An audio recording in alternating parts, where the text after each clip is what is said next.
Good afternoon, everybody. Good afternoon. Part of my job is to get this thing started on time, and I believe it is 12:34 right now. My name is Frank Fronick, and I would like to welcome everyone to the second Growth Mindset Workshop, sponsored by the Honor Student Committee and Student Life. Before I go any farther, I'd like to acknowledge some people that are in the audience.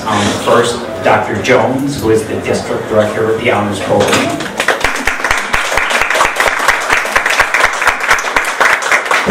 Professor Deborah Heffernan, who is our advisor on North Campus for Honors. And Robert Diaz, who is the Honors advisor for North Campus. The ongoing Growth Mindset campaign is a challenge to North Campus students and faculty put in motion by the president of North Campus, Dr. Avis Proctor. Mindset is a simple idea discovered by world-renowned Stanford University psychologist Carol Dweck in decades of research on achievement and success. A simple idea that makes all the difference. In a fixed mindset, people believe their basic qualities like their intelligence or talent are simply fixed traits. They spend their time documenting their intelligence or talent instead of developing them. They also believe that talent alone creates success without effort. They're wrong. In a growth mindset, people believe that their most basic abilities can be developed through dedication and hard work. Brains and talent are just the starting point. This view creates a love of learning and a resilience that is essential for great accomplishment. Virtually all great people have these qualities. Just for some examples, can somebody give me some traits of a fixed mindset? Go ahead, Lee. You'll never get the math problem that you can't get right? Exactly. A fixed mindset means intelligence is something you have or you don't have. A desire to look smart, which means that you avoid challenges, give up easily, see effort as a waste of time. Most importantly, you ignore criticism. Can anybody give me an example of a growth mindset? Go ahead, Lee. I don't understand the math problem I can't get yet. Yet. Keyword, yet. Growth mindset is intelligence that can be developed. A desire to learn, which means that you embrace challenges, keep going when things get difficult, see effort as a path to mastery, learn from criticism. Very important traits.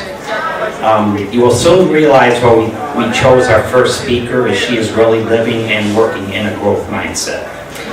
Awilda Delgado currently serves as the academic dean for Broward College, North Campus. In addition to her administrative duties, she enjoys teaching both face-to-face and fully online courses. She also served as Associate Dean of Mathematics, BC, and North Campus for 3 years. Dean Delgado is working on a PhD in curriculum and instruction at Florida Atlantic University. Her research focusing on the use of online learning tools in developmental college mathematics. She earned both a bachelor's degree and a master's degree in mathematics at the University of Central Florida in Orlando, Florida, where she later worked as an administrator for 7 years. She also taught at Winter Springs High School for 5 years. Dean Delgado has 2 children, Ruben, age 9, and she has a daughter, Eva, that has a birthday today. It's her 5th birthday. Give me a big round of applause for Eva.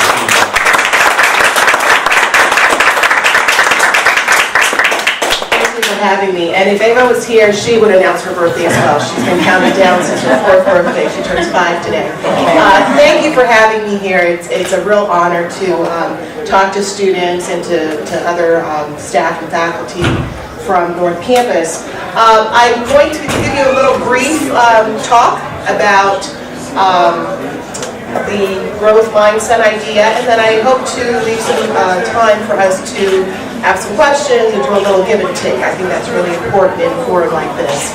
So, over the last 19 years, I've served as an educator in different capacities, and one of the great things about being an educator is that you get to really learn about so many people's lives. I have countless students that I've had either brief encounters with or more involved relationships with. And so I'd like to start my presentation sharing a story about one of the students in my life that I think exemplifies some of the things that we need to talk about regarding the growth mindset. So I'm going to start with a story of an honor student.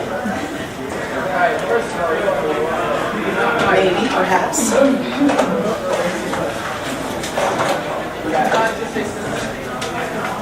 Something got disconnected. Probably when we hooked up the mic, the keyboard got disconnected.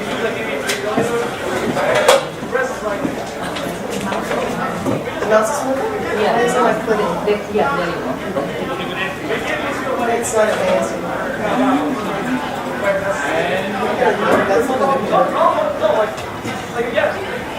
I could just talk. I could just talk while Patricia figures it out. So let's talk about this honor student. This honor student was always wonderful in classes, always getting good grades, very well liked by her teachers. Really not standing out very much in terms of being involved in the class. She more preferred to keep to herself and kind of just listen, take in, thinking about how is this going to appear on the test. I want to make sure I do well on the test. In third grade, her family moved here to the United States, and she was in a public school system where she didn't know the language. But she quickly acquired the English language, and by fourth grade, she was in the gifted program here in the States. Again, excelling, doing very well, well liked by the teachers, and really, having fun learning. Fast forward to middle school, this student at her 8th grade graduation received all of the discipline awards -1. But English, math, science, you name it, even the gifted program award went to this student. So she certainly was an achiever. In high school, very successful, took a lot of honors classes, made sure that she was getting the math and the science courses because she knew she had an interest in those areas. Graduated with a 4.0 and actually was valedictorian of her high school class. So all her life, she was very used to achieving, very used to receiving recognition. An interesting little side note here, even as a second language learner, in 8th grade, she went to the National Spelling Bee Championship in Washington, D.C. Again, just someone who's very used to being accomplished and to be recognized for that achievement. Now, this particular student, the reason I decided to share this story is that, this student went off to college and was not very successful that freshman semester. You take someone who's never gotten anything but an A+, who very rarely got anything less than 100% on a test, and then this person became very challenged when it came to the rigor of the college setting. In fact, this particular student barely scraped by with a 2.5 GPA. Her first semester in college.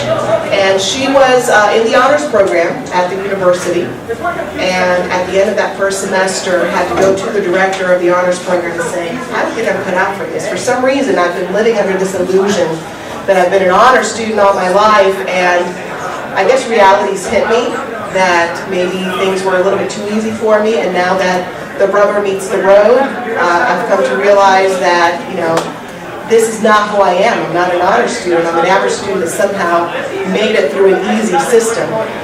So this particular student not only was discouraged in terms of her identity as an honors student, but she was discouraged in terms of, am I even college material? Can I even fulfill the goals that she had set for herself in terms of a career and becoming a professional? So this is not an unusual story. This is the story for many students who have gone through our educational system with that label of being an honor student. They're used to achievement, and at some point in their lives, be it when they go to college, be it when they enter their career, at some point they have a bit of an identity crisis when they meet their first failure, when they meet their first obstacle. And instead of thinking about the obstacle and thinking about how to overcome the obstacle, they internalize the failure and they reflect on their own ability. They start criticizing and questioning themselves. So, thank you. Wow. When you get to talking, you forget that you had a presentation. So, thank you. It's a very wonderful job. So, with that kind of setup, looking at that story, I can tell you that, and I saw some people kind of nodding, as I said, people go through these crises, right, when they hit their first challenge. It's common. It's very, very common. I want to take a little side note and talk about how I think this ties to how students set goals. How students set goals. I think there's a big difference between students who set performance goals and students who set learning goals. So let's talk about what some of those differences might be. Now, I think both of these are formed early in life. I think that, go ahead, Mr. Diaz. I think that the way we set goals is influenced and reinforced by others. And I also think that the way we set goals can be changed over time. So keep those three things in mind. The way we set goals, something that's formed early in our lives. The way we set goals is influenced by others, and it's something that can be changed over time. Let's look at performance goals. So students with performance goals, there we go. There's that guy reaching the finish line, right? Students who set performance goals value achievement, and they value merit. Students who set performance goals seek appreciation and validation. Okay? They are motivated by accolades. They like receiving the awards. They like being brought up on stage. They like having their picture in the paper. They like the pat in the back. Parents, friends, teachers. And they enjoy finishing things, reaching the finish line. They enjoy passing the class with the A, getting a good grade on the test, graduating from a program, getting that job, right? They're all about achievement, finishing, crossing that finish line. However, students who set performance goals, for I think reasons that may be clear, are easily discouraged by failure. Why? Because failure is completely contrary to achievement, right? So if achievement motivates them, failure discourages them. And what can happen with students who have set performance goals is that if they don't hit that performance mark, that failure then becomes internalized and really just shifts everything inside in terms of who they are. They question their ability, and they don't easily pick themselves up and keep moving forward. These types of students are also embarrassed when they make mistakes. They're afraid to raise their hands in class unless they're 100% sure that they're right.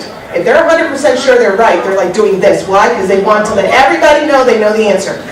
But if they're even a little bit unsure, then they're not going to participate, because that would mean a risk of perhaps making a mistake, not being right, and of course that would shake their whole world. So they only are willing to participate when they can be recognized for their intelligence and their knowledge, but they really are not very active when it comes to taking risks. They're embarrassed, and in fact, if they make a mistake, they try to hide it. Right? They may be the ones working on that lengthy math problem, and they'll do like 20 pages of work, and they'll make sure those 20 pages get shredded so that nobody knows how hard they worked on that problem, right? They just want to show the answer. Now, these students also tend to believe that ability is predetermined, and that tied to some of the comments that Frank made in the introduction. So they're thinking about how do I display the ability that I have? How do I validate the ability that I have? And these students also, as adults, tend to focus on developing themselves, which is not a bad thing. I don't think any of these things are necessarily bad. I think that if we're honest with ourselves, most of us can identify with each and every one of these bullets, at least at one point in our lives. And for others of us, this is exactly who we are. Like, I can put a picture of you up here, and you're like, that's me. So it's not a bad thing. I'm not criticizing students who have performance goals. I think having performance goals is very important. Imagine if we didn't have goals that try to set up some expectation for achievement. There would be no achievement, right? So certainly this is common, and I think for a lot of honor students, this is probably the way that they have historically set goals. But let's talk a little bit about students who tend to set learning goals and what that looks like. Students who set learning goals, we don't want to give everything away. We don't want to do that. Yeah, we'll fast forward. Okay, sorry. I got you. We'll work with it. Okay. Oh, the flow. You are. Students who set learning goals, they value growth and they value learning. What did the students who set performance goal value? Achievement and merit, right? Achievement and merit. So they value growth and they value learning. Students who set learning goals also seek to make an impact. So it's a bit of an external focus, okay, versus setting goals about how they're developing themselves or thinking about impact. These students tend to become motivated by challenges. Bring on that math problem that's going to take me 20 pages to work out. Because you know what? I'm going to have fun with it, right? And even if I don't figure it out ever, the process is going to be enjoyable because I'm actually stretching my mind. They enjoy looking at what goes on beyond the finish line. So yes, there's a finish line. Yes, there's graduation. Yes, I got a good grade in the class, but what's next, right? What's the next thing that I'm going to tackle? They get excited by that. And achievement is simply one of the many things we do in our lives to get us to the next thing. It's not seen as the end of a process. They're motivated to work harder to overcome obstacles. So they're going to make mistakes. They're going to be challenged by things that are not easily worked out. But they're going to keep moving forward because they understand that that's part of human fallibility, is that we don't come into this world knowing everything and with the ability to solve all problems on demand. They know that there's a process involved. And students who set learning goals tend to easily accept and own up to their own mistakes. They're openly fallible, right? They are acknowledging their hiccups, they're accepting it with grace, and they're really seeing it as what? A learning opportunity for themselves and for others. Not just for themselves, but they're going to say to people, you know what, I did this, and it really didn't work out. If at all possible, try to avoid doing the same thing I did, right? So they're also externalizing those learning experiences. And students who set learning goals typically believe that ability can be grown. It's not fixed. It's not predetermined. Right? I can grow as long as I'm willing to keep growing. And as I said earlier, they tend to focus on external impact. So they tend to focus on how can I develop others. Yes, developing yourself, but also how do I help develop others. So how does this tie to the whole growth mindset idea, which, as many of you know, is our theme for North Campus this year?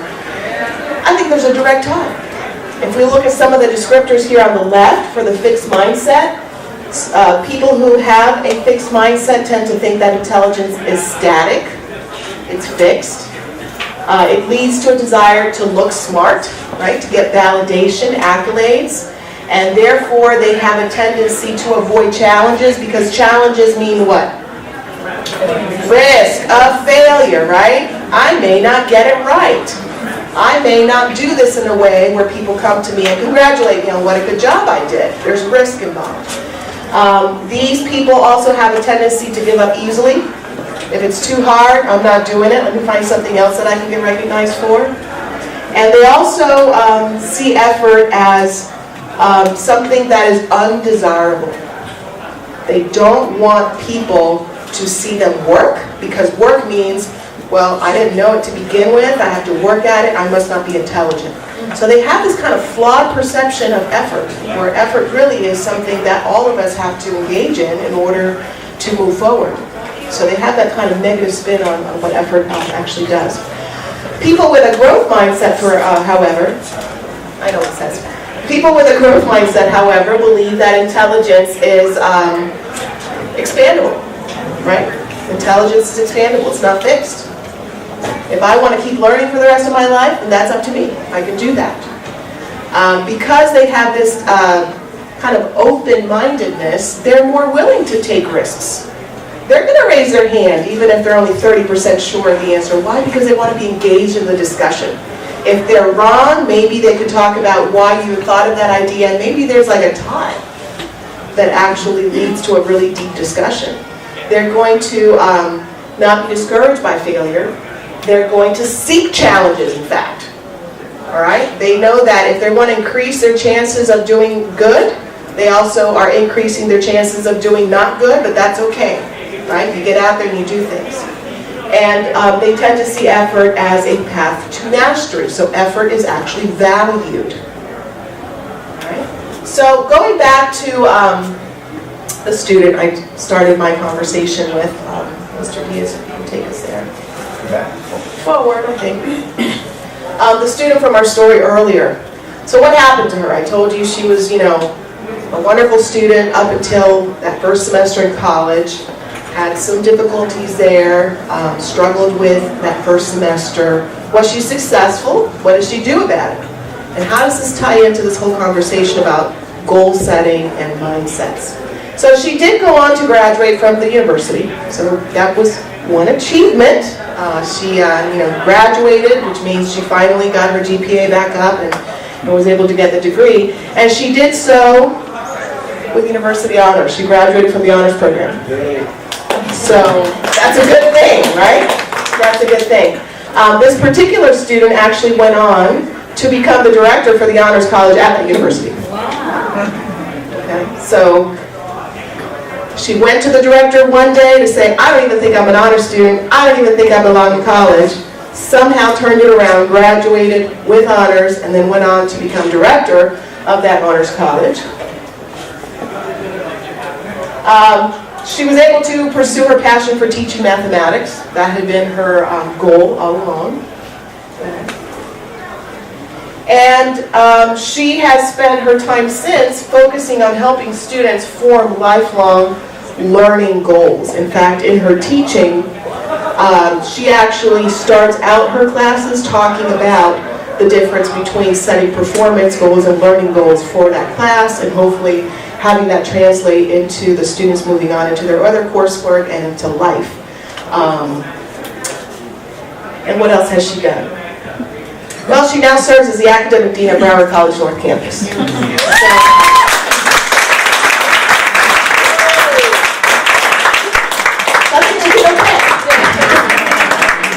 But you know what? She's not satisfied. That's not her goal, right? That's not the end of the story.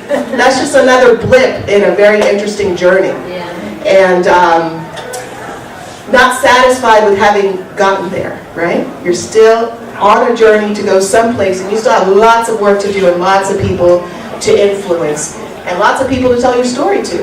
Because you know what? It feels good to talk about the obstacles that you were able to overcome, right?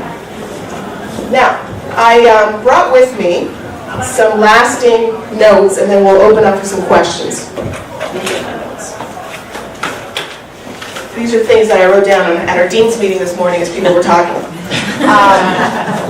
Don't tell Dr. Proctor that. Okay, so I have 3 lasting thoughts.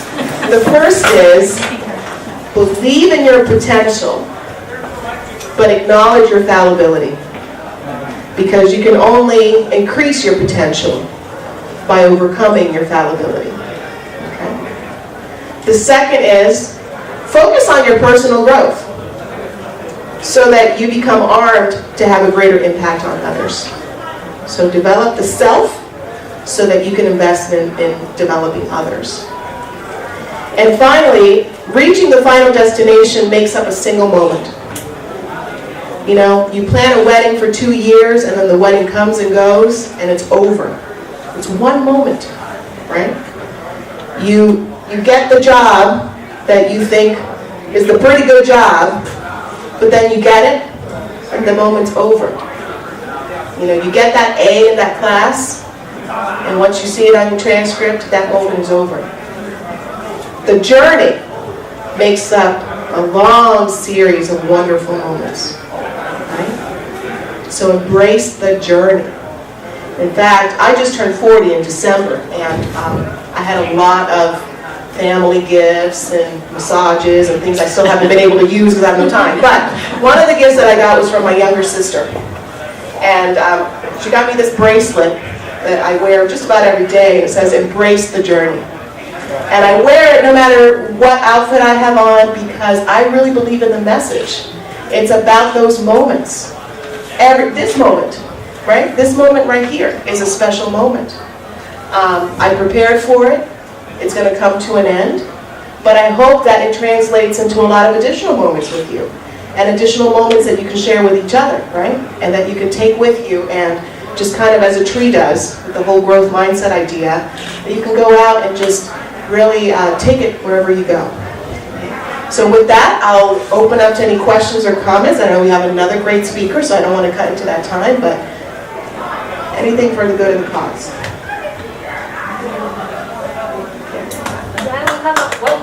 One question, yes, right. What is your learning challenge right now? My learning challenge? Well, if I understand your question correctly, I would say that I want to do so much that I just don't have enough time in the day for it. I'm an avid reader. I love to read. It's my favorite thing in the world. And last semester, when I was still a faculty member, I probably devoured about 50 books in that one semester. Big books. And Ms. Smith-Rogel can attest to some of those because we would have some common reads. And I've probably only been able to read about 5 books since January, and to me that's been really disheartening because I love it. But for me, books is a great way to get to know other people that I haven't been able to meet. And I've had the good fortune of actually going out and meeting some of the authors of books that I've read, and that's been really rewarding. But for me, it's that kind of, can I clone myself? Can I create more time in the day, right? I tied to that somehow. This past year, I told you, I just turned 40. I also had a near-death experience last summer. I was in the ICU for a week, and we didn't quite know if I was going to make it out. And having gone through that experience, you come out appreciating and savoring every darn moment. I mean, there isn't a second that sticks because it's a second that you thought you weren't going to have. So I think that young people tend to think, I've got the whole time in the world, and you know, we do. But we got to savor it. Time is not free, right? It's how, the value on time is what we assign to it. You know, we can spend 30 minutes just looking at a tree, and that 30 minutes was wonderful. You're just, you connecting with that tree, right? Or you can spend 30 minutes building negative thoughts while you're standing in line because the line won't move and someone cut in and that's how you spend your 30 minutes. I'm sorry, that does not have the same value as the person who sat in front of a tree and connected with it for 30 minutes. So that's my little convoluted answer to your question. If you could summarize just in one word, what would be that word that will equal you to success, how to achieve success? I think it's adopting learning goals. I was a performance-driven person up until a time in my life when I thought, you know what, I keep putting together these goals of achievement. Sometimes I'm not going to make it. It doesn't feel good. Why don't I instead think about just growing and knowing that growth comes with bumps, but that growth is always in one direction. The bumps are part of moving you in that right direction. So I think once I changed that mentality, it got me further. And it got me actually more achievements because I wasn't slowing down at the obstacles. The obstacles just propelled me. They didn't hold me back. So I think that shift in mentality, and I think that's something that we all have the power to do today. Right? You don't have to do this a year from now. Don't set a goal that you're going to change your mentality a year from now. Do it today, right now. Right? That shift in how you think is the key to success. And it's internal, in my opinion. Thank you very much. Thank you very much, Dean Delgado. She just made me realize I need to set a learning goal to learn accounting. I keep saying, man, accounting is hard. But rather than say accounting is hard, why don't I say, look, I get to learn accounting? Just one thing I thought of. Dr.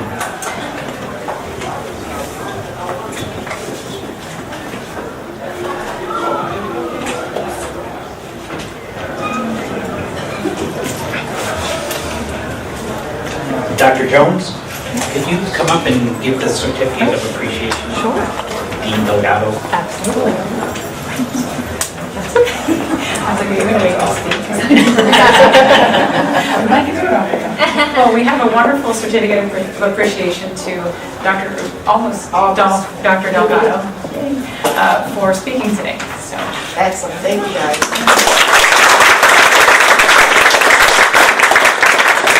Dr. Jones.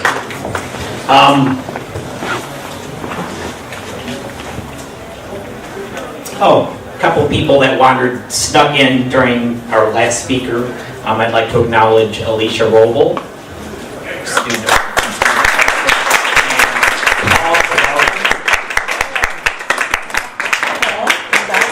And guess what, you guys? She was talking about reading, how many books did you read? 50 books? 50. Guess what? We have a real treat today. We have a real author here with us. Just to name some of the books he's written: Do It Now, 365 Inspirational Messages for Every Day of the Year, 100 Ways to Make It Happen, 100 Ways to Graduate from College on Time. I think we all should read that. 100 Ways to Raise Boys the Positive Way, 100 Ways to Let Teens Know You Appreciate Them, Making It Happen, Business Plan Workbook. That's just some of his books. Give a big round of applause for Gregory F. Burton.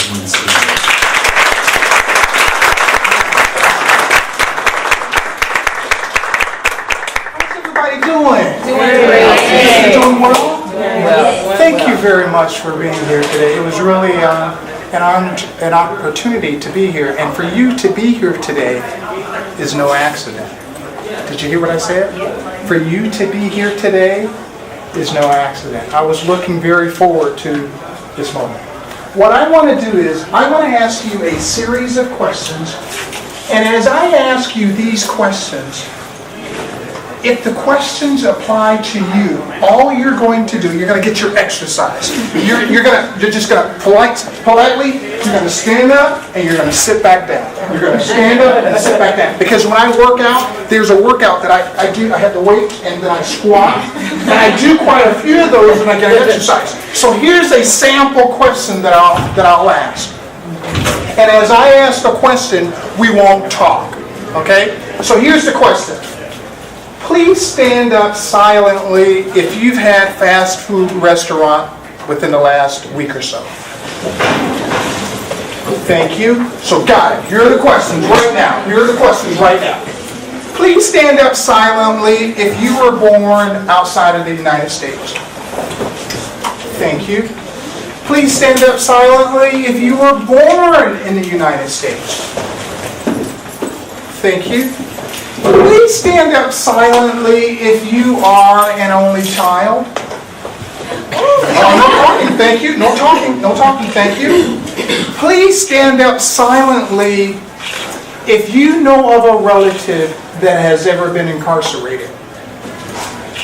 Thank you. No talking. Please stand up silently if both of your parents are college graduates. Thank you. Please stand up silently if you or your family has ever received government assistance. Thank you. Please stand up silently if you are an honor roll student in high school. Thank you. Please stand up silently if you played sports in high school. Thank you. Please stand up silently if you ever got suspended in high school. No talking. Please stand up silently if you participated in any clubs or activities in high school. Thank you. Please stand up silently if you have a job. Thank you. Please stand up silently if you have your own car. Thank you. Please stand up silently if you live by yourself. Thank you.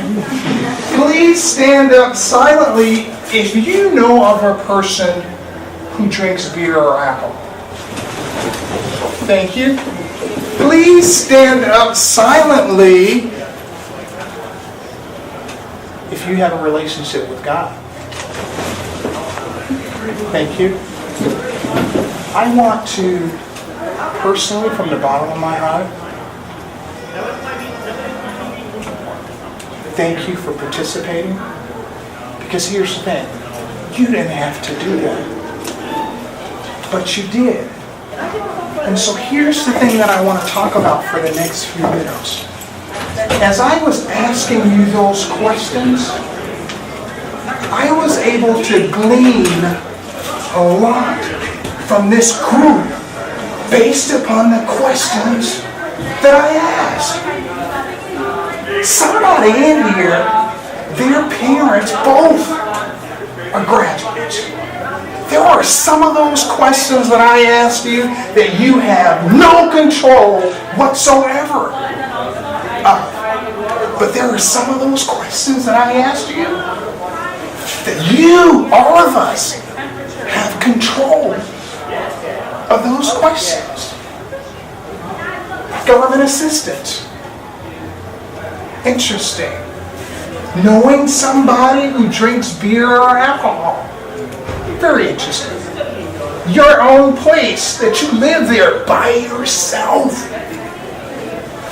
Interesting. If I were to ask you a question, what two of those questions really stood out to you?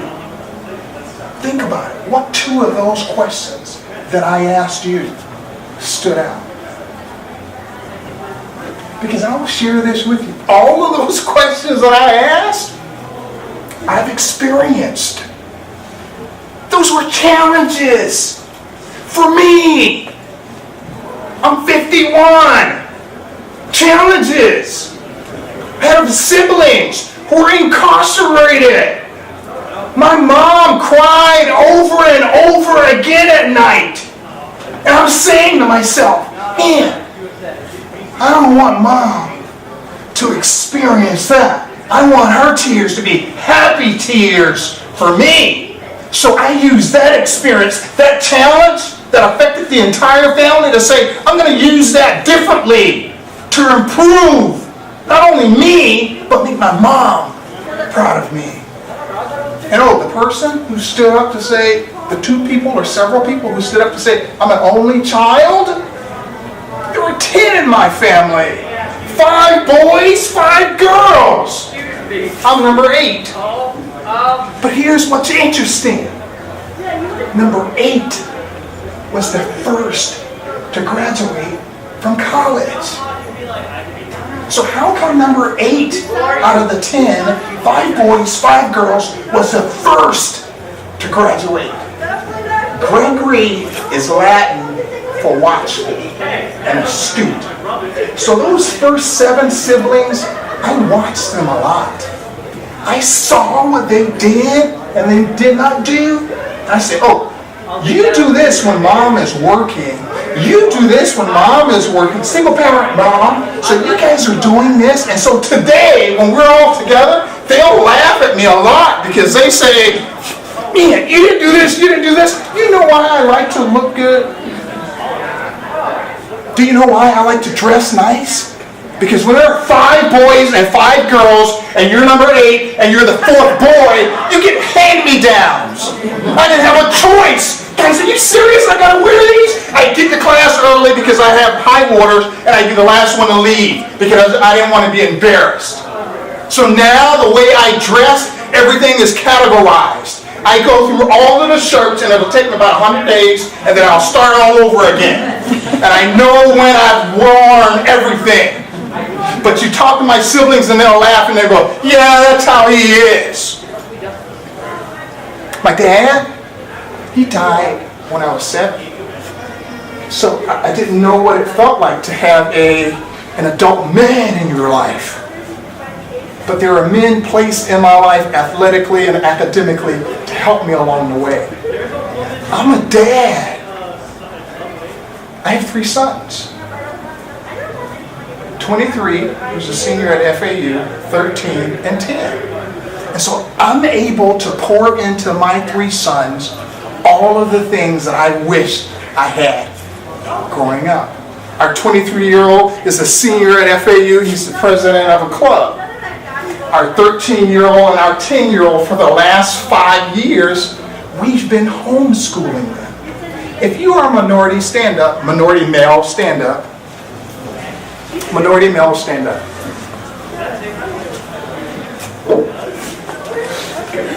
Thank you very much. Thank you very much. You may sit down. Research says that 1 in 3 minority males will have a criminal record in their lifetime. I got 3 sons. Dad has never had a record.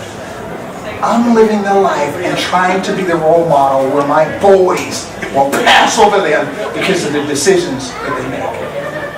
Our house, we don't owe anybody. But yet, I lived in government housing.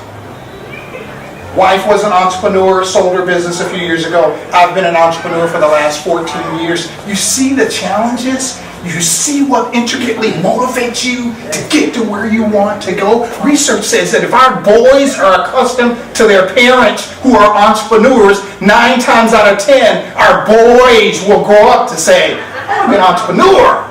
Because they are used to coming to events like this and saying, man, that's what I'm talking about. And in many instances, I go, no, could you give the check to my son?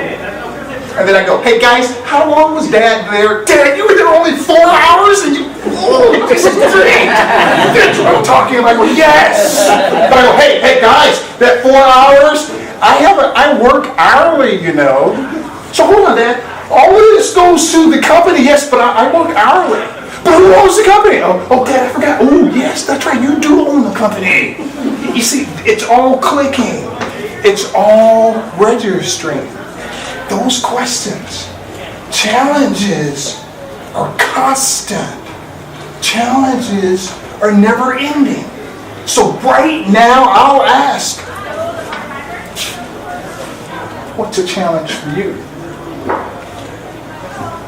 What's a challenge for you that you're thinking of? Because when you heard about the government assistance, when you heard about the knowing somebody who drinks beer or alcohol, and I saw who stood. And my dad died December 28, 1970, so I was 7. You know what he died from? A bad liver. So what can you infer if I say my dad died from a bad liver? And here's the proverbial question that I'll ask you. Do you think I'm a drinker? No. I broke the bond. I did. Tried it once, 8th grade, that was it. Don't drink, don't smoke. All I drink is H2O. Just a water guy. When it got cold last week, I did the hot chocolate thing. But basically a water guy. But see, that's a challenge. That's a challenge. 51 years old, and I say to myself, man, I want to run 5 miles in 51 minutes. Based upon what you've heard today, do you think that's possible? You think I do it? Yes. Of course you do. Well, you can hear and infer that if this is going on 9 times out of 10, so it's those internal things that are constantly challenging you. You go, as a business, I want to make this amount, and you get to that amount and you celebrate quickly, and then you move on. And I want to make this amount. 14 years of entrepreneurship, I've made more money than all of what I did in corporate America combined. 14 years. That's because of the internal goals that you have for yourself. That government housing that we talked about yesterday, I signed a contract with a local city that owns projects or subsidized housing. I'll be taking within the next few weeks a certain amount of kids who live in government housing will go up to Tallahassee. They'll sit in on a live legislative session. We'll tour FAMU, FSU, and then Tallahassee Community College. And then we'll come back home and then we'll tour Broward College, because we have the contact here, and we'll expose those kids to an opportunity that may not be theirs. Because you've been there. You've done that. You have those types of experiences. Challenges are never ending. Challenges are never ending. Challenges are never ending. Challenges, ladies, let me hear you say never ending. Never ending. Guys, there's something about, you see that unison when they say that, never ending. Guys, let me hear you say, hey. But guys, here, 5 things. 5 things I'll leave with you as it relates to facing all of our challenges. And number 1, it's just pretty simple. Number 1. Today is the day. I don't know what your challenges are, but say to yourself, today is the day. Today is the day. And that's it. Today is the day that you will face those challenges. So if for some reason or another you don't do it today, and tomorrow it is, you go, today is the day. I'm going to do it today. Today is the day. Because if today is today, then I'll say, that next one is, time is of the essence. Time is of the essence.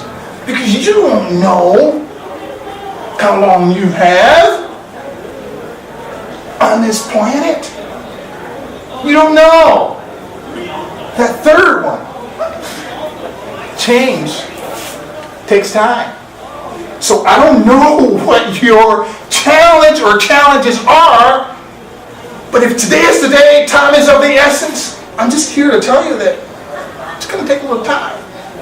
When I worked up to get the 51 minutes to run the 5 miles in the 51 minutes, I got there and I go, okay, yeah, because I normally do the 9 miles, I'll walk it and run it, and I go, okay, yes. And then when I do the 9, I run half and walk and go back and forth, but when I run it straight, I go, now I want to do it within the 51 minutes. Now I go, I want to do 7 miles straight, non-stop. Meaning, I just run 7 miles and I don't stop. Then you get there. And then when you get there, you go, okay, that was a goal. Fine, that was great, okay, good. What do you do next? But there's this person on my Facebook page who I taught when she was in the 5th grade who actually runs marathons. So I'm going, whoa, well, that's nothing compared to what she does. But on my 45th birthday, what I did, I said, you know what? I want to run 24 miles in a day. So on my 45th birthday, earlier that day, I did 12 miles. Walked and ran 12 miles. Took a few hours off and did it later on in that evening. But it's just a personal thing. And what are you trying to do? Are you trying to kill yourself? No, it's just a personal goal. It's hard to explain sometimes to other people what's in here that's really driving you. Because they'll think that you're like this. When all on the inside is just eating at you to just do it. To just do it. To just do it. To just do it. That fourth one is, you got it. We all got it. I'm no different than you. We all got it. We all got it. I'm no different. We're wired differently, but I'll tell you this. Hang out with me for 72 hours and you'll see my mindset and you'll see how I do what I do, and 9 times out of 10, something will rub off. So I'll say to you, in your challenges, who's in your circle? Because whoever you have in your circle that doesn't have the same mindset, your challenges are going to be prolonged all the time. Can I get from the sisters to say amen? So true. That question that I asked some of you, that typically just really internally, that drives me of who I am today, is my affinity to stay vertical. I've always, since June of '78, when I was like 12 years old, I think 12 or 14, I found out who he was. I knew who God is. I knew who Jesus is. And that relationship of who and what I do is just important. And I've never lost touch of that. And I've never been afraid or ashamed to be able to admit that. And so challenges are never ending. And I just want to say thank you, and I'll take some of your questions if you have any questions. Number 5? Number 5. Number 5. Do it now. Do it now. Questions?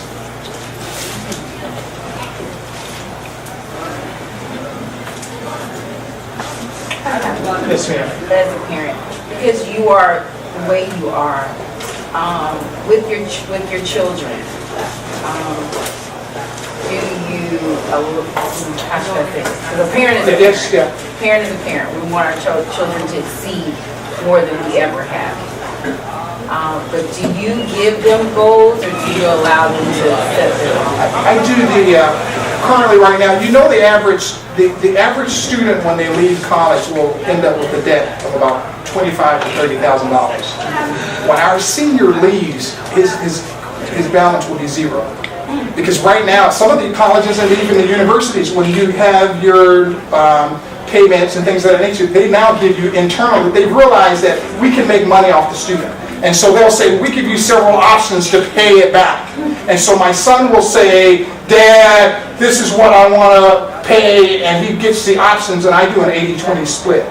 So I pay 80% of the tuition, he does the 20%, he works. And so then I go, you tell me when you'll have your money, because I already got mine. And then he tells me when he does it. And I treat him really like a client, because I do a lot of business with clients, and then I tell them, hey, you tell me what you can do really well this semester and so forth. And in his pursuits to obtain his degree, he told me one semester that he was going to get some grades, and so he didn't. And so for 6 months, I shut him down. I didn't provide any financial resources.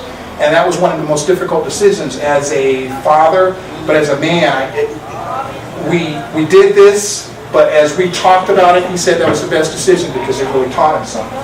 And so I kind of work with them that way, and I don't do the twisting of the arms, because you got to understand, my whole piece is been there, done that, and I really struggled. And so now the 13 and the 10-year-old, they're kind of blessed because we already did the prepaid on them. So all they got to do to walk into Broward College is say the name and the social, and it's going to come up, and their classes and all that is already taken care of. That's just smart thinking, seriously. Because I said, that's the least I can do, because you heard me say there was no dad and all that. And so sometimes we spoil them, but I'm really, it's different with boys. It's different with boys because they got to see dad really working in it. And particularly, no offense, there's a different set of rules when we open that door and I step out there. And I say I, meaning an African-American male, because typically you have a persona of how we operate, and all of us aren't demonstrative, all of us aren't really aggressive, some of us can really kick it and be intellectually sound. So in running my business, I have to deal with that a lot. And so when I'm able to bump those myths and they see the heart, I'm able to really just really navigate it in a way that when I'm vertical, I watch him do some things and I go, whoa, you are great. And so you're able to do that. Very good question. Very good question. Any other questions? Yes, ma'am. What Bible verse do you recommend to overcome challenges? I beg your pardon? What Bible verse do you recommend to overcome challenges? I like Philippians 4:13. I can do all things through Christ who strengthens me. Which means I gotta let that meditate. Your name, ma'am? Deja, I gotta keep that in my heart. And see, you just called me out, and then my study in the Word came to me just like that. And so that's how it works. Proverbs 3, 5, and 7. Trust in the Lord with all thy heart, lean not until thou own understanding. And all thy ways acknowledge him, and he shall direct the path. So really, it's not about me. It's about my relationship to continue to say, Greg, just settle down. Relax. I came here pretty early. And I didn't know that this room existed. I was over on the other side, and I was just out there kicking it. I saw a lot of you walk by, and I was just really relaxed, and I called Patricia, but I was pretty patient. Yes, oh, no. And eventually I called again, and she came out, and we saw, and then you just come in, and so it's just that spirit of calmness, and you're relaxed. Because after today, this is it for me the rest of the day. I'll go have lunch, and I have a long lunch. You know, I'll meet my wife, and we'll have a long lunch. The boys are still being homeschooled. You know, they're older now, where we can let them be at the house by themselves. And so that homeschooling thing is a total different thing. Once a week, we come here on the North Campus, and they just get away. We just get one of the rooms up there, and they just do their work. Take them in a different environment, because we are empowering them to make the decisions educationally that we can be able to meet our goals. There are only nationally less than 100,000 African American families who are homeschooling their children. We have the control of our family in the palm of our hands, not the system. We do. So when they achieve, it'll be a family thing, but yet we can basically be able to help. That's not a personal thing. This is an empowerment thing. An empowerment thing. And nobody gives us any money whatsoever to be able to pay for the books and things of that nature. We have to do that ourselves. I'm so fortunate and blessed to be in front of you today. We were meant to meet today. You know that? Tell me. What does it mean by that? I'm serious. Any other questions? Any other questions? Any other questions? Yeah, I have one more. Yes. What's your favorite version of the Bible? What's your favorite version of the Bible? Tomorrow, every Thursday on Atlantic here at a barber shop, a group of men, we all converge there, and we just go over the word of the Bible, and we rotate who teaches. Tomorrow is my night to teach, and I'm teaching on passing the various tests. So we all have tests, all our challenges in life. And tomorrow, I'm just going to go over a list of about 15 people who had a test in their lives for a reason, and they did exceptionally well. Whether or not you want to embrace this concept or not, because I was looking into your eyes, you're all faced with a challenge right now. And so that's no different. So who's in your circle and who are you kicking it with to help you to get to where you want to go with your challenges?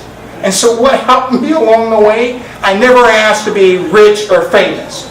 I always said, please give me wisdom, knowledge, and understanding. Please, please. And so I have that ability to go, I don't want to hang out with him because he talks a certain way. And what he says always is too negative. So when he says, so what's up, G? I go, hey, how's it going? Take care. I hope you're having a great day. Bye. Because when you're with me, there's just something that we just don't vibe. You know, the synergy. You're feeling me on this. You know when you're talking to somebody and you just don't, it's just not this. I'm all about this, folks. I'm all about this. There's that synergy and that connection, and it's supposed to be just like you heard me say it 3 times already. You were meant to be here. I don't know what you're going to do with this message, but if I could take a selfie of the times in which I said something today and I saw your facial expressions, those facial expressions to me says a lot. And I can tell you the certain times that I said something and some of you looked and I said, I'm feeling you. Oh, that's what go ahead, Because you can attest to that, and that's what it's really all about. That's what it's really all about. Thank you very much. I'm so appreciative.